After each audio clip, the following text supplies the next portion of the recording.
Hello and welcome to the channel. আশা করি তোমরা সবাই ভালো আছো। আজকে এই ভিডিওতে তোমাদেরকে কিছু অ্যাপস এর ওয়ার্কআউট দেখাবো যেগুলো তোমরা বাড়িতে ইজিলি করতে পারো। আর তোমাদের যদি কিছু কোয়েরিজ বা কোয়েশ্চেন থাকে তাহলে তোমরা অবশ্যই টেলিগ্রাম গ্রুপে জয়েন করবে আমাদের। সেখানে তোমরা ডাইরেক্টলি আমাকে কিছু কোয়েরিজ থাকলে বা কোয়েশ্চেন থাকলে আস্ক করতে পারবে। আর লিংক ডেসক্রিপশন বক্সে আছে, অবশ্যই চেক করে নেবে।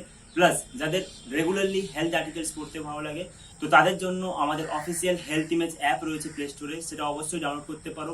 লিংক ডেসক্রিপশন বক্সে আছে, অবশ্যই চেক করে নিবে। ওখানে রেগুলারলি বিভিন্ন রকমের হেলথ আর্টিকেলস পাবলিশ হয়, তো ওই অ্যাপটা তোমরা ডাউনলোড করতে পারো। তো চলো ভিডিওটা বেশি দেরি না করে শুরু করা যাক। আর চ্যানেল যদি এখন সাবস্ক্রাইব করেন তো প্লিজ চ্যানেলকে সাবস্ক্রাইব করে নিন। It's not a game, it's a rich thing.